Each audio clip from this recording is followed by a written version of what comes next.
I've got this book, which was released by Time magazine back at the turn of the century. Year 2000. People were saying the world's going to end because Y2K is going to knock out all the computers. They're not going to be able to operate after the years switch over from 1999 to the year 2000. They're going to all die, and the computers are going to fail, and society's going to collapse. People were prepping for it and hoarding canned goods and all that kind of stuff. And I was looking through that book, celebrating the year 2000, and I thought it's interesting how much stuff in there is just not really much different than today. People saying the world's going to end, people being petty, people doing silly, stupid stuff. Really, 25 years down the road, it's the same basic stories, just a quarter of a century later. And then I got to thinking, I wonder, how did we do for the first 25 years of the 21st century? Did we do well or not? I think I'd have to say we did pretty well for ourselves. Certainly as a kid who was playing SimCity 2000 back then and adventure games like King's Quest, gaming has come a long ways from what it was back then. And so yeah, we live in an age of miracles in many ways, and the human condition hasn't changed a whole heck of a lot. But then I started to ask the question, what have we done? What have I done to make this century great? Am I doing things today that are going to make the 21st century a golden era or a dark age? What are we doing to help fuel the upward surge of humanity? And what sort of perspectives and attitudes can we possibly have that will help us to do a better job of that? And I thought, looking at this from a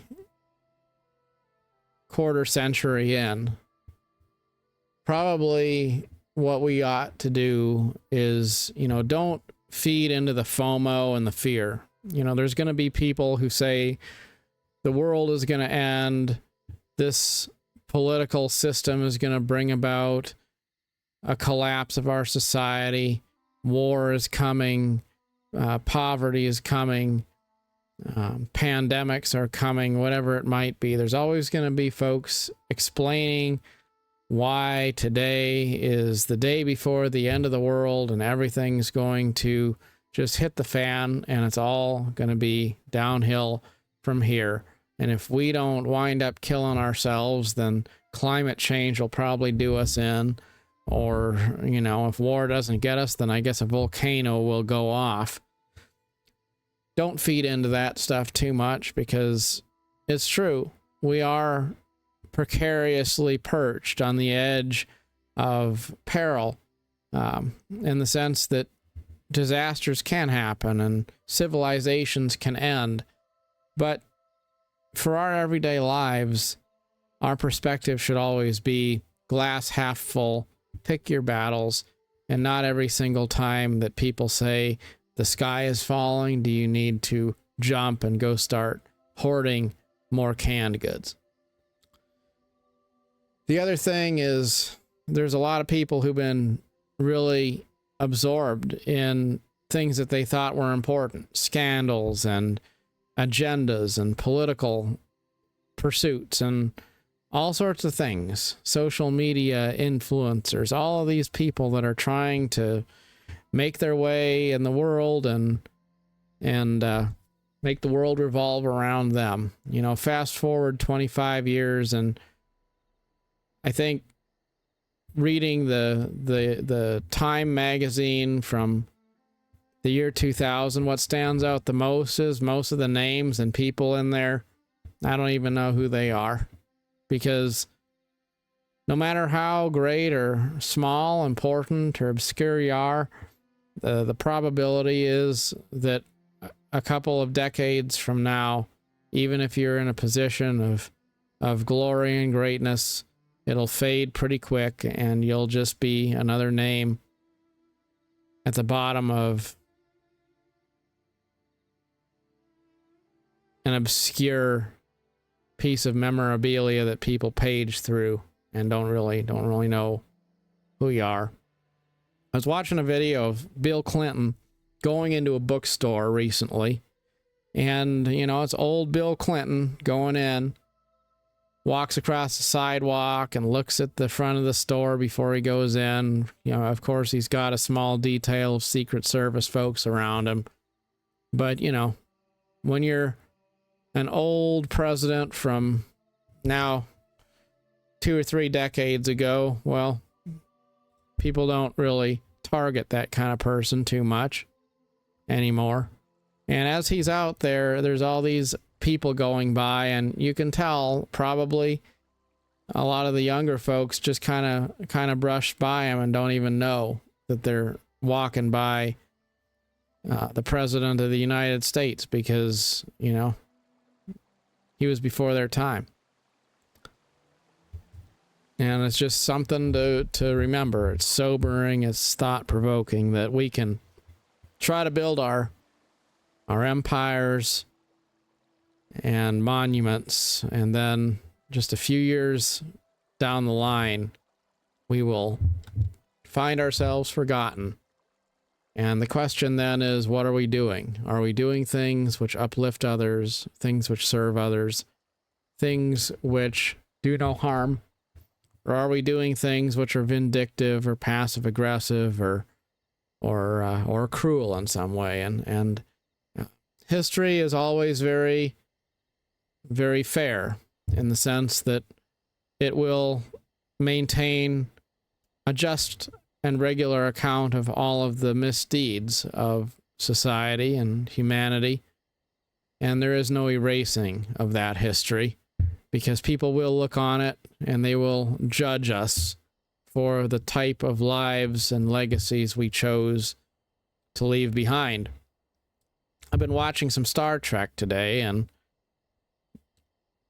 there's the Terran Empire. Terran Empire was the predecessor to the Federation in Star Trek. And, it was a more militant type of organization, whereas the Federation was much more altruistic and benevolent. And I thought it was kind of an interesting thing to compare where we're at as humanity and ask that question. If we could travel off into the stars, if we could go into space, what kind of a civilization would we be? Would we be kind of like the Federation, or would we be more like that Terran Empire? Would we be more of like space Nazis or something? All right. So it all comes down to, you're going to be the kind of person you are probably your whole life, right? Barring something extreme. The type of games that I enjoyed playing when I was a small child, I still enjoy playing today. Maybe they're different games and maybe the graphics are better, but ultimately I'm into the same basic type of stuff. So, same thing with civilization. If we can't be good stewards of a little, then we wouldn't be good stewards of a lot. So for that reason, it's important for us to retain the liberalizing influences of the kind of pragmatism that is objective and fair, gracious, and kind, and willing to always be humble and try to do the right thing for others. It's important that we be adverse to doing harm to other people, whether it's intentional or just passive harm in the form of being disrespectful or or unsupportive. We should always live our lives with that thoughtfulness that when the record is finished of our lives, the things that we chose to do with each day were things that were noble, that were kind, and that were conducive to investing in the upward growth of the human race.